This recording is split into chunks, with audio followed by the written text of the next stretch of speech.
Welcome to the official catch-up. It's Ben here this week, and we're having a chat with the Darvel FC manager, Mick Kennedy. How you doing, Mick? I'm good, mate. How are you? Not too bad, not too bad. This lockdown starting to ease, things are getting a bit more normal, so pretty happy. So, for those who don't know, Darvel playing the West Premiership, as it is now, the West of Scotland Football League Premiership. And Mick, you've been a manager for Darvel for 2 years now? Well, this is me getting into my second season now. Second season, yeah. Okay. Uh, So for those who don't know you, just give us a bit of background about you as a like maybe a player and a manager before you joined Darvel. Primarily played amateur, probably most of my career. Was running about probably senior football at a younger age. Then sort of fell out of love with it a wee bit. Ended up played amateur. Played there for a number of years. Had a relatively successful spell, probably about 12 years playing at that level. Played with probably two most successful clubs during that period. Captain Scotland and stuff like that at that level. Really enjoyed it. Then at the end of my career, I played with Cobble Park and I had to give up through injury. I've got an injury called osteitis pubis. And that made me retire around about 32, 33. And I joined the coaching staff there. The manager at the time was a guy, Jerry Hampton. And like early in sort of retirement and on the coaching staff, probably about 8 months or something, Jerry decided that he wanted to take a step back around about December time, and I'd agreed to take the club until the end of the season. Then from then onwards, I then agreed to take over that summer, and then I was managing there for 4 years. Had a relatively successful period, and then joined Darvel from there. So how did the move to Darvel come about? If you've been an amateur manager, to be fair, I had been approached by a couple of clubs at that level for a number of years. I was always pretty settled at Cobble Park. I had a lot of time and respect for Jerry, who was the manager at the time. He stayed around with very close relationship. Had managed some players who had played with for a number of years and had brought in other boys, and had a really good culture and ethos about the club. I certainly enjoyed being part of it. It was really difficult to leave. I think the reason I ended up leaving the end was we'd won 3 Scottish Cups in 4 years and won the league 4 years in a row, and it just felt as if it was getting a wee bit repetitive. And it was just a matter of circumstances. The board at Darvel would approach me and asked me would I go down and meet them. I went down and met them, and I originally agreed to go. Then went back and told the players I was leaving. It didn't go down particularly well. I changed my mind.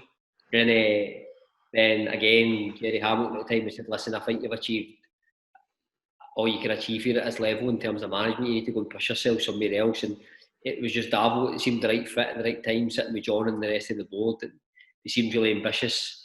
And it was sort of something I felt I could sort of buy into, and something I felt I could probably make a significant contribution to, and it was the right decision at the right time, to be fair. So for most of our listeners, they're probably predominantly Lowland League fans, a bit of East. So we've only just started picking up stuff about the West in the last kind of few months when I've came on board. So for those who maybe wouldn't know about anything about Darvel, give us a bit of a flavour of what Darvel are about and where they kind of stand in the terms of Scottish football. Well, listen, I think when John took over probably about 4 or 5 years ago now, that they were in the lower leagues, and I think he had a strategy and a plan to get them into at that time the West Region Premier League. I'd asked to go in at the point we were in the Championship last year, and John had put a vision and strategy in front of me that Darvel was hoping to, within a 3-year period, be one of the top teams in the country. Then we were sort of 3/4 way through the season, like everybody else. COVID kicks in, and then the season comes to a premature end. We were fortunate enough where we got promoted, and just prior to that there was this new structure created, the West of Scotland League, and we were fortunate enough to get promoted into that alongside the 2 other clubs who were second and third in the league at the time the season ended. And the plan changed, the strategy changed. It wasn't then about being one of the top teams in the West Region, it was about then building a model and putting the right infrastructure within the club that allowed us to really try and push through the leagues and be ambitious, and that's what we've done. As I say, the plan changed quite considerably when the new league setup was introduced. We had to bring some things forward that were probably going to happen later down the line, because we wanted to try and be in a position earlier that would allow us to push through leagues quickly. And that's where we're at. I think the clubs had relative success in John's went in there, prior to that, early years. I think there were some points in the history of been to Scottish Cup semi-finals and stuff like that, had relative success. I think they've actually been to a Scottish Cup final as well, if I recall. So they're probably, I wouldn't say they're one of the biggest clubs in the country at this stage, but there's real ambition within the club to push through the leagues. In terms of ambition, then, where do you think you can see the club going? How far do you think you can actually take it? Originally, the plan is to try and get into the lower league and try then to try and get into the SPL 2. But I think, listen, I would imagine that's nearly every club's ambition in the Premier League at the minute. And I think there's real competition within that league. So I think the league will probably be one of the most competitive leagues in the country at all levels. So I think I'm very well aware of the challenge that line is. Originally, the plan is to be in the lower league. Then I think we reassess it and we take it from there. But I know how difficult a challenge that'll be. It'll certainly be a very challenging season in front of us. In terms of Darvel as a club, what kind of work's going behind the scenes then to kind of prepare yourself for like licensing and potentially getting into like League Two, for example? But I think a lot of the stuff probably off the park in terms of the environment we create for players was already done. And that was only done on the basis that we were trying to become one of the top teams in the country at that point. So we've got a very professional setup, probably in comparable with probably, I would say, part-time championship clubs, and the environment, the culture we create for players. So that was always put in place because that's sort of how I like to work and the environment I like to work within. So we always had a very professional environment. The reality is we then had to look at the infrastructure on the park and around about the park, and that's taking a significant investment. So new changing rooms were put in last year, 2 new dugout put in, away changing rooms. If anyone's ever been to them before, they're the size of a cupboard. They've been slightly extended. Floodlight application, planning applications already in. So there's been significant work's done. The reality is, I would imagine the club will be in a position where we'll be applying for a licence come February 2021. So there's been a lot of work done behind the scenes in a very short space of time. So in terms of the Premier League, if you're obviously hopeful that football starts in October, I think there's going to be suggestions that we'll get started. Are you guys absolutely hell-bent on getting the licence and getting up as quick as you can, or is it a more slower process you're planning, or is it a case of we're going for it this year? No, I think we certainly want to be in a position where we can get up as quickly as we possibly can. The reality is that a big determining factor within that is having your licence. So we felt that we wanted to get that in place as quickly as we possibly could. To allow us, if we manage to get in a position where we can win the league in the next few years, that we're in a position where that doesn't restrict us from moving up. So John and the board really brought that plan forward and really wanted to make sure come February next year that we're in a position where when opportunity arises that hopefully at one point we win the league and we then move up within the league. So that's really the ambition within the club. It was something we wanted to make sure that licence was in place right from the outset. So in terms of you're building your squad, we've seen obviously there's been a lot of talk about. Obviously, the big question is money. But everyone talks about it. It's if you mention Darvel, you mention money. You've brought in Ian McShane, Connor Green, Jordan Kilpatrick, Liam Caddis, Jordan Allen, just name a few players.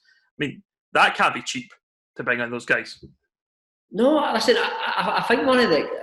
I've never shied away from the fact that this year we've probably got one of the top budgets in the country. It's certainly not the levels that people think, but it's certainly up there. I would imagine it's in the top 3.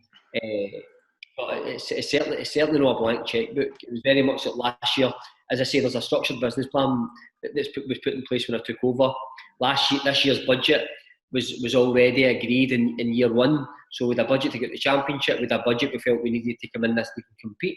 So it's a very, very good budget. But as I say, it's not extraordinary. It's certainly it's no unheard of at this level of football or anything like that. But it's competitive, and it gives us a great opportunity to attract and bring in the quality that you've discussed.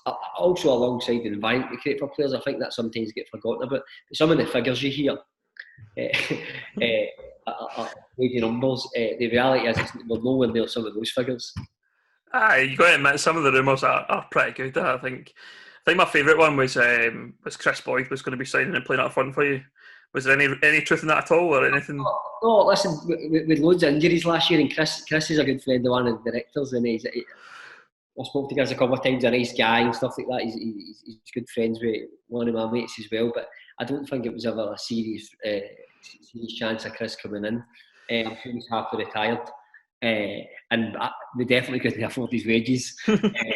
But there's been somebody told me, I was speaking to somebody on Wednesday, and they told me that, and it's interesting as well because it was another manager who managed in the league. I'm not naming his name, but it said he can't compete with Darvel with these £10,000 signing loan fees and £500 a week and stuff like that.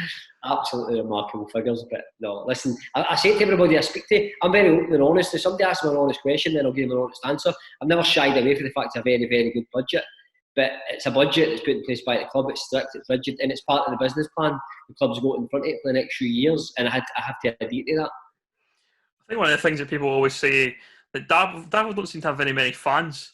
That's always seems comes up. How does that fit then with the kind of the budget and the business plan? If you maybe don't have a bigger fan base in a small town like Darvel, there's probably a bit of misconception about that. To be honest with you, I think when you look at when I first took over, and I spent a wee bit of time doing watching Darvel. I took over in February, and I spent the 3 months towards the end of the season doing watching games. And I think the average crowd was probably about 60, 70. I think our average crowd last year on an average home game was round about 300. right? Then we played like in Hurlford on the Friday night and with Scottish Cup ties, it was up 6, 7, 800 and stuff like that. So there's a bit of misconception. Yeah. Average crowd at home crowd's about 300. We probably take about 150 away to away games, and hopefully that will go well the next year. But it's like anything. That's part of the business plan. When we sat down and looked at the club and said, right, how do we get it in a position where it can compete with these clubs? That the part of the plan we knew we had to increase the footfall, but every club at the level's very much similar. But that comes with success. So the more successful you are, then the reality is the more you want to come in the party and watch it. So that was part of the business plan. One of the other things that often I hear quite often is that you yourself are actually firing money into this club. Is there any truth in that at all? Are you just a manager, or are you some sort of partner in the business? Well, I certainly don't have any financial input to the budget. The only thing that I pay for is I pay for the GPS systems that the club uses. I pay for it in my own pocket. The rest of the stuff is paid for income for the club, and the club is fairly successful generating income. I know there's also this genuine belief there's an over reliance on John, which isn't quite the case. Listen, he does put in significant funds, but that's more aligned to the infrastructure stuff we've spoke about, to allow us to make sure that we've got the best chance at getting a licence and stuff like that. You spent a lot of money in making sure the environment, the ground within, it improves year on year. We always try and ensure that the budget within the club is actually covered by income the club generates.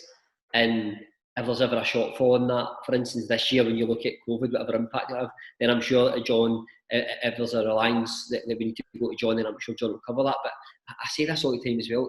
John's a very, very successful businessman. So the last thing he would want to do is put Darvel in harm's way. Another thing, he's been in the club now for 5 years. He's not just been in a year and started throwing money at it. This has been part of a project. And he's fully committed to it, and he's fully committed to building a model that's sustainable, and it's got good people around about it. There's some potential sponsorship news probably going to come within the next sort of 7 to 14 days, hopefully, which again will make the club stronger financially. But everything's planned out. It's certainly not John just coming in and throwing money around. He just doesn't work like that. As I say, the other thing I pay for is I pay for the training kit to be washed in towels and stuff like that, because I don't like players bringing training kit and towels to training. So I pay for that sort of stuff. But other than that, I don't make any contribution towards the wage budget at all, or any infrastructure costs. And I wouldn't want to anyway, because I would never want to get to a point where if I was unsuccessful and it wasn't going well, that there was any issues with removing me from my position as manager. So I think there's certainly a boundary in terms of I'm only there to run the club from a football perspective.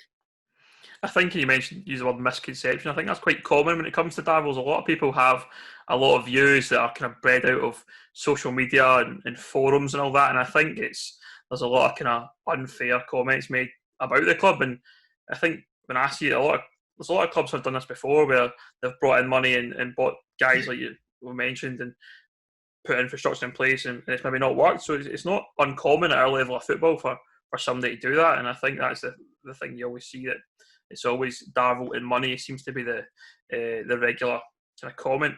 One thing I think, so you've spent a lot of money.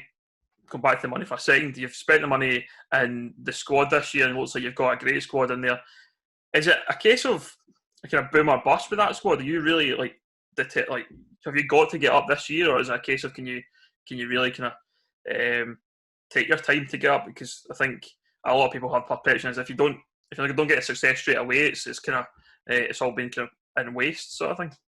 No, I said no. I don't think. Listen, I'm under pressure to go up because I put myself under pressure. I think fundamentally that pressure is driven by myself more than anybody else. John's no sat down and said to me, "That's your budget for this year, and we expect you to get promoted." I think John's also very well and very of the quality. So clubs like established clubs like Bolton, like Talbot, Kilwinning, Pollocks, Glenaftons, Hurlfords, I could ring them all off. Long established clubs who've been in that Premier League for a number of years. I've got settled squads, great infrastructure. So we know we're getting into a very competitive environment. We're certainly not sitting down saying, right, we need to invest this money, we need to get up within year one. The reality is, if we don't go up this season, then we'll reassess it, look at where it's went wrong, and we'll try and then go up the following year. And if it doesn't work, we'll go until we get to a point where I might not be the person to get us up. But I'm not under any pressure. It's certainly no boom or bust. John has no intention of going anywhere short term. And one of the things he gets criticism for is, and undue criticism, is because there's this conception that he spends so much money on this playing squad. I think people forget our playing squad last year, 20 players was made up of 12 players for amateur. We certainly didn't have a significant budget last year, but a reasonably competitive budget, wasn't it? It wasn't hitting with the numbers that was getting thrown around. And again, the numbers that are getting thrown around this year are way off. But no, I'm not under any undue pressure to get up within year one. It's certainly no boom or bust. I think we've got a plan in place and we reassess it on a year-on-year basis. And if we need to be patient to go up, then we need to be patient to go up. Coming back to yourself now, obviously this is your first season in the Premier League, coming from amateur then into gyms. Do you feel like that's going to be a challenge for you as a manager? I'm just one of those people who wants to win. So listen, like every manager in the league will be the exact same. So I'll win there alongside the coaching staff, and we'll try and implement a style and in a way that we think can go and win us games week in, week out. And the reality is, we'll assess that come the end of the season. But I'm fairly confident that we can go in and compete. I'm fairly confident in my own abilities. Whether that means we'll win the league or anything like that, then time will tell. But it's a challenge for me. It's a new environment, working against different coaches, different experiences, guys coming from different levels. Some of them very, very skilled operators. So, but I'm looking forward to that. It'll be a good challenge, I think. Is there any particular game or team you're really looking forward to play against in the new league? Do you know, there's this continuous talk about Darvel not like Talbot. Yeah. And I don't think I would be disrespectful towards Auckland like Talbot to say that Darvel are going in with the sole aim of trying to compete with them, and I also wouldn't be disrespectful to other clubs who are in the league, or the other 18 clubs out with ourselves who are Auckland like Talbot. So there's no one particular club. I think every week will be demanding. I think every week will be different challenges. I says right at the very outset that I think this will be one of the most competitive leagues in the country. I think it would be remiss of me and very disrespectful if I felt that we were only going to challenge Auckland like Talbot, because the reality is I think there will be many challenges along the way. And truth be told is, challenges and rivalries are built on the park. The reality is, I don't think we've earned the right to say we've built any rivalry at any of these clubs yet, because we've not proven it at that level yet. So we've got a lot of work in front of us, and I think everyone in the club's very aware of that. So looking ahead to the new season, how have Darvel been preparing to get back to playing football? I know we've had recent changes in the rules of being able to train, kind of contact and things like that. How have you guys been preparing? The contact stuff was particularly difficult. So the non-contact stuff, working in groups of 6.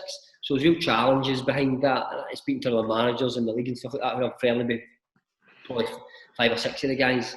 I think everybody found it challenging. I think it was a relief at the start of the week when we could go into contact training. And we've had to spend a lot of time on different stuff. Simply, there's been a bit stop-start, but it's a new squad, new group. So having to spend a lot of time in patterns of play and shape and putting a ethos and stamp on the squad, bringing guys in for different levels, different environments, and trying to then build a squad that's capable of getting competing. So we've been spending a lot of time on just trying to embed some of our philosophy into how I expect us to play and stuff like that. So a lot of time's been spent on that. We're very fortunate to be quite a young, energetic, athletic group of guys who not look after themselves at the best of times.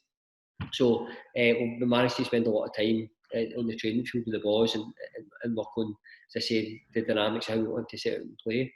One new aspect as well for most of the teams in this league is the under-20s development league. How do you see that shaping up for Darvel? How have you got a team ready to go into the 20s development league? 20s have already developed, squads in place. I've been at a couple of training sessions. Yeah, we've been pretty fortunate. We've got a couple of really talented kids in there. One in particular who's been really good, who's been in training with us. And one night with us, one night with the 20s. So Connor, he's a really talented kid, only 17, but comes into the environment we're in and certainly holds his own. So our intention is that be part of the progression of the club, that we encourage and we want to develop kids coming through that under-20s and moving into the first team. I think going into next season, what we'll probably do is we'll bring a couple in every Saturday, be part of the match day experience, running about the first team squad, so they understand how we work and the dynamics of how we work and stuff like that. So no, but we're fortunate we've got a squad already in place, and it seems as if it's a team that will be competitive. How much involvement do you have in the 20s team? Do you have any involvement, or are you just going to watch them from afar, or what's the kind of? No, listen, work closely with the coaching staff, trying to embed the same sort of philosophies and ethos and the culture, which I always talk about. You probably hear me if I speak a lot about that is very much embedded within that squad as well. So when the kids come through, like young men come through, they're already in a similar environment where they've came from. So no, I'm very, very much involved in it. Take a keen interest in it. Because we've got the new partnership with Galston Academy. Their under-17s have now been called Darvel. I was taking one of their training sessions last week or the week before. Very much committed to that as well. Very much want to be part of that and feel as if that I'm there if anybody needs any support. So no, I'm very much all over it. All right, just one final question then from me is, in terms of transfer business, are you done for the season, or are you plans to bring in more players, or is the checkbook still out? That's the question, isn't it? There's maybe one or two. One, hopefully we'll line a couple of days. We had a big signing if we manage to pull it off.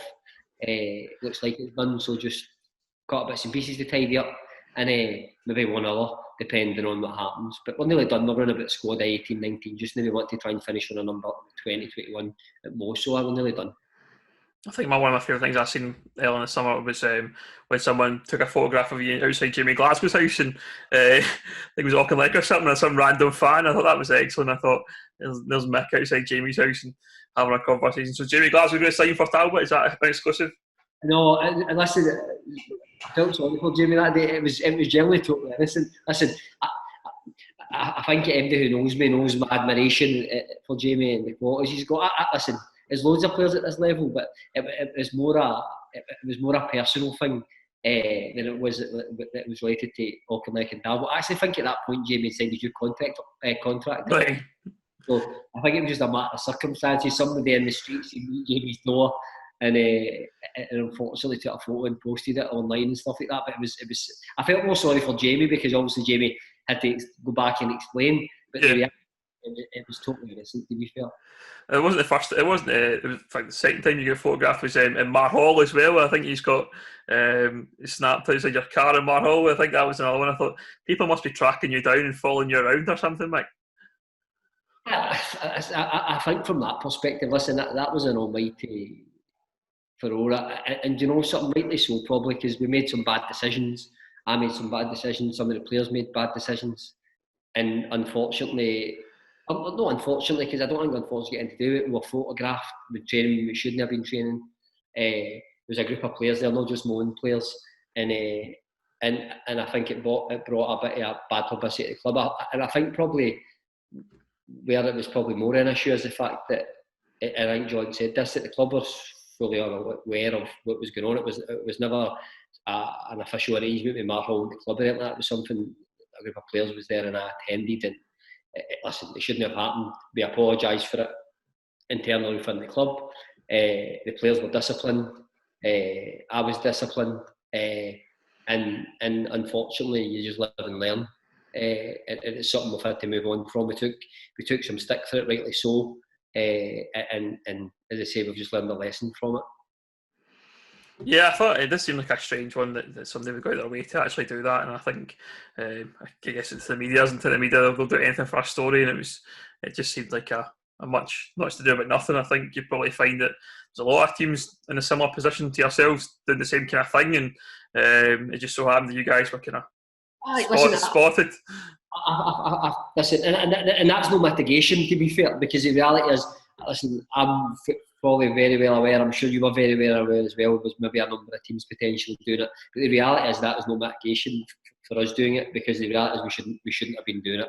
So we got punished. Listen, but that's one of the pitfalls of the publicity the club's had over the last 12 months. A lot of it's been very positive. It's gave the club a great platform. And then, unfortunately, alongside that is you get all the publicity and you put yourself on a pedestal a wee bit and you put yourself at the front. And if you're not probably doing what you're meant to be doing, then you're going to get your backside kicked for that, and rightly so. Yeah, I think when you talk about publicity, I really like watching the whole story of Darvel. I think they have been a smaller team predominantly for the last few years, and they are building. And it seems like a journey and a good story that I hopefully you guys are able to. Obviously not against co-winning because I'm a co-winning man, so hope you finish second to co-winning by all means. But yeah, it's interesting to watch, and it's something different for Scottish football as well because it's got potential. Every club's building behind the scenes. I look at, I became quite close with Colin, who's the chairman, obviously, for winning. I look at the work they're doing, very different model, but coming from a totally different start point. You're probably a wee bit more advanced than us, probably club was in a better position. But I look at the infrastructure you're putting in place, the work that's been done there at the community, great model, and hopefully that gives winning the base to go on and push on as well. But listen, we've had to spend a bit of money. The reality we've had to spend a bit of money is because we're so far behind ultimately. Yeah. So the only real way to get there quickly as we possibly could was invest some money, but it's more about investing that money wisely. St John's a successful business, we run our own businesses, we invest in stuff all the time. The reality is it's no about investing money, it's how you invest it and is it wisely and is it sustainable, and the reality is we believe, and the club believes that model is. But as I say, there's loads of clubs out there building behind the scenes, and I actually enjoy clubs improving the clubs, infrastructure clubs putting in new changing rooms, doing the surfaces up, all these sort of things. I actually love seeing clubs progressing. It's great to see because I think it's good for football in this country. I think it's good for also the league and stuff like that. So I'm certainly not somebody who's envious or jealous or anything. I see nothing like Talbot's lights came up last week and it looks fantastic, and you think that's great for this level of football because they're a club that can really progress, and I'm sure there's a number of other clubs who do the same. Finally then, Darvel's quite a small kind of town in Ayrshire. What would your message be to the people at Darvel perhaps that maybe aren't kind of involved in the club or watching the club at the moment? You know, one thing I would say, from day one, they've really came out the numbers and supported us. I mean, the crowds grew significantly. There's real support behind it when I'm in the town. I'm in the town every day just now because of work getting done, so I'm a wee bit obsessive. So I'm in Darvel at least once a day, sometimes twice a day, depending on what's happening. And everybody seems to be really supportive. I think like any club, the reality is the foundations of it needs to be the community. I think that's one thing I love about this level of football is that what you find is the clubs are really embedded within their community. They're a real place where people come together, real sense of ownership, real sense of history, and a sense a bit romantic. There's that bit of romance about it. You go to these old grounds and you see these people coming out in their community, their kids and stuff like that. I just ask them to continue to support us. I think if we're going to go on a journey and we're going to try and progress through the leagues, then the reality is we need the fans to come behind us and support us. It needs to feel like it's their club. It needs to feel as if they're driving it. And I think if we can grow the numbers and get a real traction behind it, then I think the next few years could be exciting. That's great, Mike. Thanks so much for chatting to me, and I hope everyone enjoyed listening to that, Mick, and finding out a bit more about Darvel. We'll be keeping up to date with everything that happens within the West Premiership anyway, so I'm sure we'll be a talking point throughout the season. I'm looking forward certainly to watching. I'm certainly looking forward to that game against Co-Winning. I think I'm really excited to see your team and how our team compares. Obviously, we were top of the league last year before everything happened, so we've got a good squad, and I think it's going to be as you say, a really competitive, really exciting league. Great, mate. Thanks very much for having me. Cheers, mate.